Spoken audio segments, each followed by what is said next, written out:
Partiyasının başkanı İsa Qəmbər bizimlə birlikdə canlı bağlantıda olmalıdır. İstərdim onun da fikirlərini eşidək, baş verən hadisələrə reaksiyasının münasibətini öyrənək. Hər vaxtınız xeyir olsun, salamlayırıq İsa bəy. Hər vaxtınız xeyir. Konkret məlum hadisə, hər kəs bu prosesləri diqqətlə izləyir. İnsanlarımız, siyasətçilərimiz, cəmiyyətimiz tərəfindən də olduqca kəskin reaksiyalar gəlir. İran dünən Türkiyəni, bugün də Azərbaycanı hədəf aldı, Naxçıvanı vurdular. Bunun arxasında hansı xain planlar, məramlar və niyyətlər yatır? Nə etmək istəyirlər? Mesajı necə bugünkü hadisələri oxumaq lazımdır? İlk olaraq bu barədə fikirlərinizi öyrənmək istərdik. Fikirlərimizi paylaşmağa şərait yaratdığınıza görə təşəkkür edirəm. Müsavat Partiyası son günlərdə bu müharibə başlayandan dəfələrlə bəyan edib ki, Azərbaycan hakimiyyəti istənilən varianta hazır olmalıdır. Çünki çox gərgin bir dövrdən keçirik və çox təhlükəli bir mərhələdən keçirik. Bu baxımdan biz dəfələrlə fikrimizi bildirmişik ki, hər cür təhlükələrə dövlətimiz hazır olmalıdır. Və son günlərdə baş verən hadisələr, dünən Türkiyəyə qarşı təxribat, bugün Azərbaycana qarşı terror hücumu da bu dediklərimizin gerçək olduğunu bir daha təsdiq edir.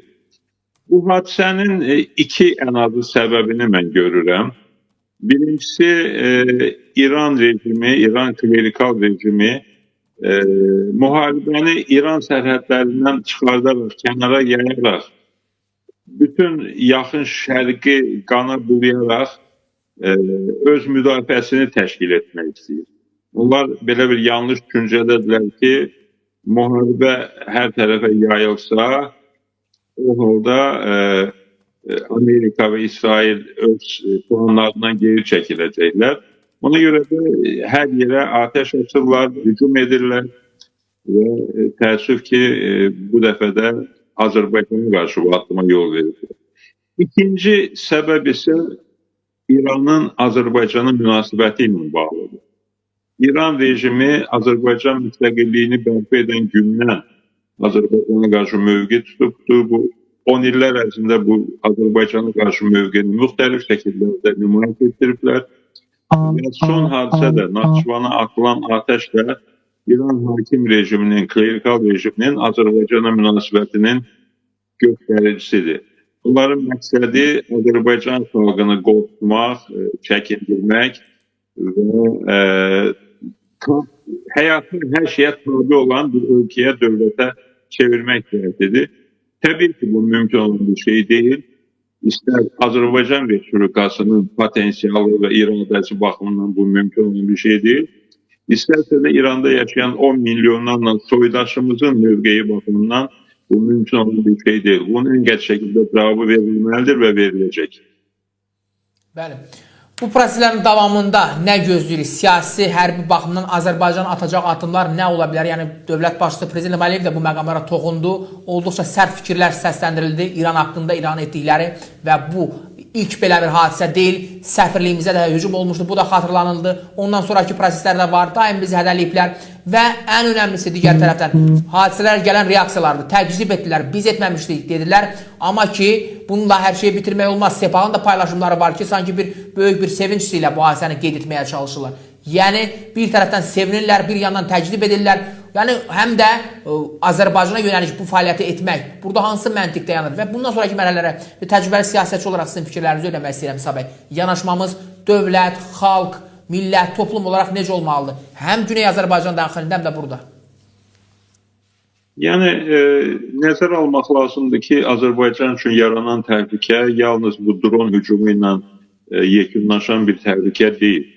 Bu təhlükə bütövlükdə Azərbaycana qarşı mövcuddur və digər tərəfdən də 10 milyonlarla soydaşımızın həyat və təhlükəsizliyi baxımından bizim üçün çox önəmli bir situasiyadır. Yeri gəlmişkən son günlərdə Amerika və İsrailin raket və təyyarə hücumları ilə yanaşı Quruda da İrana qarşı hücum etmək planları səsləndi və bunun da İraqdakı bir sıra terrorçu təşkilatlarının, Kürt qruplaşmalarının hərbi qüvvələri tərəfindən həyata yetiriləcəyi bəyan edildi. Bilirsiniz, bir var ki, İrana qarşı Amerika Birləşmiş Ştatları müharibə aparır və bu Təbii ki, arzu olunan bir situasiya deyil, ancaq başa düşülən bir situasiyadır.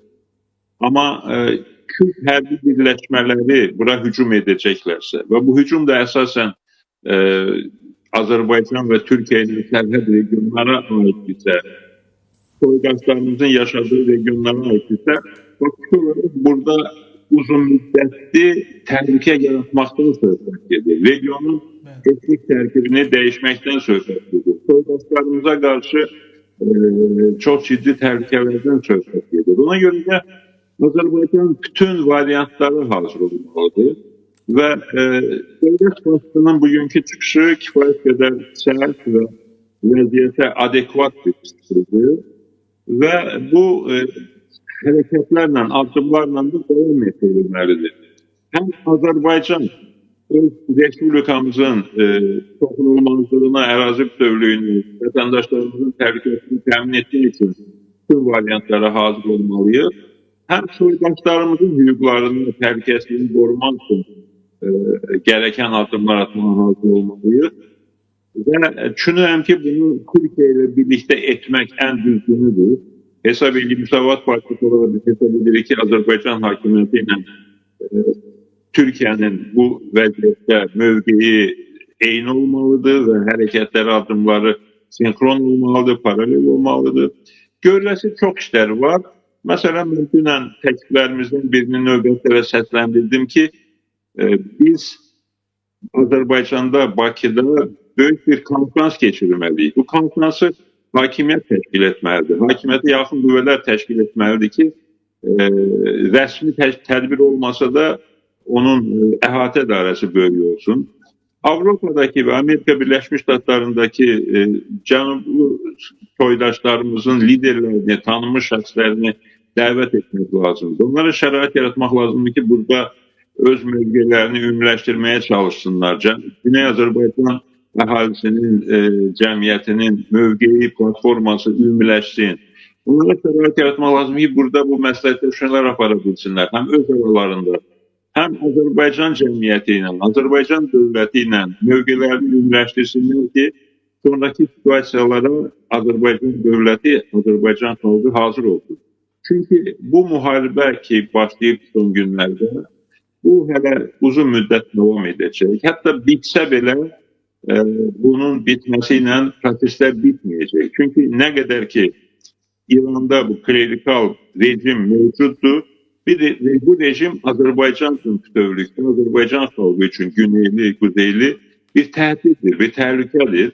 Ona görə də sonraki dövrə də hazırlıq işləri aparılmalıdır. Bu işlərdən biri də Azərbaycan xalqının mənəvi cəhətdən daha da bütövləşməsi, güneyli, kuzeyli ictimai siyasi xadimlərin, fəalların bir araya gələrək məsləhətləşmələrlə birlikdə hərəkət etmək üçün danışıqlar aparıb, ümumi platforma formalaşdırmalardılar. Yəni, danışılması məsələlər çoxdur. Və Azərbaycanda, ölkəmizdə necə ki 44 günlük savaş dövründə təmin olundu, o səviyyədə milli birlik, milli həmrəyliyə nail olmaq lazımdır. Bunun da həlli konkret addımlardan keçir. Bu addımlar ilk növbədə hakimiyyət tərəfindən atılmalıdır. Müsavat Partiyasının başkanı olarak İsa bəy, sizdən güneyli soydaşlarımıza, İranın daxilində yaşayan güneyli qardaş bacılarımıza reaksiyanız, yəni onların bundan sonraki edəcəkləri hərəkətlər, gözləntilər nələrdən ibarət olmalı? Onların həm də bizim səsimizi eşitməklərinə, bizdən gələcək çağırışları duymalarına çox böyük ehtiyac var.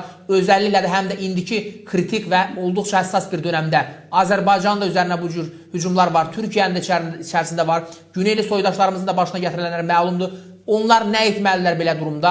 Yəni çağırışınızı bir partiya başkanı olaraq sizin də fikirlərinizi bu istiqamətdə eşitmək istəyərdik. Yəni biz güneyli soydaşlarımıza, güneydəki bacı və qardaşlarımıza mövqeyimizi, tövsiyələrimizi hər zaman çatdırırıq. İndi də əsas demək istədiklərimiz budur ki, özlərini yalnız hiss etməsinlər, tənha hiss eləməsinlər. Bütün Azərbaycan xalqı onlarla birlikdədir və eyni zamanda bu mürəkkəb mərhələdə bizim xalqımızın, millətimizin birliyi, bərabərliyi hər addımda, hər gedişdə hiss olunmalıdır. Onlar biz Azərbaycanın şimalında, Azərbaycan Respublikasında onların hüquqlarını müdafiə edirik, edəcəyik sona qədər. Onlar da Azərbaycanın ümumi maraqlarından çıxış etməyi bacarmalıdırlar. Yeri gələndə öz hakimiyyətlərinin Azərbaycana qarşı atdığı yanlış addımlara etiraz etməyi bacarmalıdırlar. Eyni zamanda gələcəyə hazırlaşmalıdırlar. Çox yaxın gələcəyə hazırlaşmalıdırlar. Onlar düşünməməlidirlər ki, onların mövqeyinin təsiri yoxdur. Məsələn, mən əminəm ki, məhz soydaşlarımızın mövqeyi Amerika Birləşmiş Ştatlarının o Pəhləvinin oğlu ilə bağlı mövqeyinin dəyişməsinə gətirib çıxardı. Diqqətlə bizə əvvəlki mövzuda Amerika dövlətinin rəhbərləri, təmsilçiləri o həmin Pəhləvi ilə bağlı görüşlərdən danışırdılar, onun perspektivlərindən danışırdılar. Ama son günlerde Amerikan prezidenti Trump bildirdi ki o varyant həllici varyant değil. Onların fikrincə İranda yerdə orada mövcud olan mütədil düşüncəli siyasi xadimlərdən kimsə daha uğurlu ola bilər, nəinki Pəhləvi. Mən əminəm ki, bu mövqeyin formalaşmasına bizim güneyli soydaşlarımızın Pəhləvi sülaləsinə qarşı mənfi münasibəti, Pəhləvin övladının hakimiyyət iddiasına etiraz etməsi öz təsirini göstərir. Yəni sözümün canıdır ki, hər birimizin sözü, mövqeyi proseslərə təsir göstərir. Və ona görə də mövqeyimizi bəyan eləməliyik, bir yerdə olmalıyıq, cəsarətli olmalıyıq, özümüzə və bir-birimizə, millətimizə inanmalıyıq, Türkiyə kimi müttəfiqimizə inanmalıyıq və gələcəyə doğru birlikdə hərəkət eləməliyik. Bugün Güney Azərbaycanda, İranda baş verən hadisələrdə diqqət çəkən məsələlərdən biri də odur ki, baş verəcək etirazlarda, aksiyalarda və ümumiyyətlə hərəkatda liderin olub-olmaması məsələsi də böyük suallar yaradır. Sizcə İran daxilindəki bu gərgin situasiyada, bu durumun daha da ağırlaşması fövqündə və ümumiyyətlə gələcəklə bağlı gözləntilərimizdə xalqımız ayağa qalxıb öz etirazını, birliyini qeyd edəcəksə, hərəkatın lideri, rəhbəri kim olacaq? Yəni xalq kimin arxasınca gedəcək? Necə olacaq oradakı proseslər sizcə? Mən hesab edirəm ki,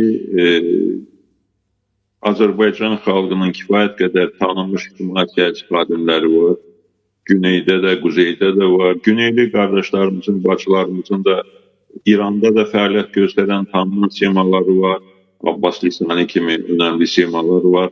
Avropada və Amerikada da çox tanınmış ictimai xadimlər var. Yəni, Çöhrə Qanlı var, Eldar Qaradağlı var, Əjdər Tazadə var, Çingiz bəy var, çox şəxslər var. Mən hamısını adını çək edə bilməyəcəm və kimiz adını yaddan çıxardıramsa dostlar da mənə inciməsinlər. Yəni kifayət qədər insanlarımız var.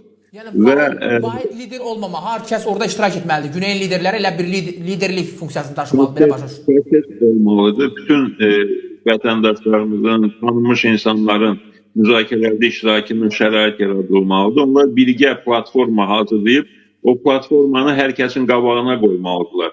Yəni o platforma Güneyin tanınmış liderlərinin qarşısında da olmalıdır, quzeyli siyasətçilərin də qarşısında olmalıdır. Bəzi dostlarımız bəyənməsələr də Pezeşkiyanın da qarşısına qoyulmalıdır. İndi siz gəncsiniz, ancaq biz xatırlayırıq ki, ötən əsrin 80-ci illərində Azərbaycanın və digər ölkələrin azadlıq mübarizəsi başlayanda o dövrdə məsəl üçün deməli Baltik ölkələrində Komünist Partiyasının içindən də müəyyən liderlər çıxırdı ki, nə bilim Brazavska çıxırdı, digərlər çıxırdı ki, onlar haqqında deyilirdi ki, bu adamlar öz xalqları üçün bir şey eləyə bilərlər.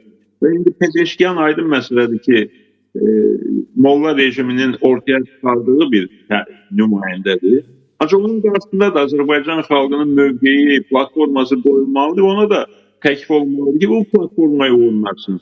Yəni, yanlış xətti davam elətdirməsin, xalqla bir yerdə olsun, xalqın iradəsi ilə hesablasın. Eləcə də başqa liderlər, adını çəkdiyim və çəkmədiyim başqa liderlər. Bu proses gedəndə, o prosesdə görünəcək ki, kimə xalqın, cəmiyyətin etibarı daha böyükdür.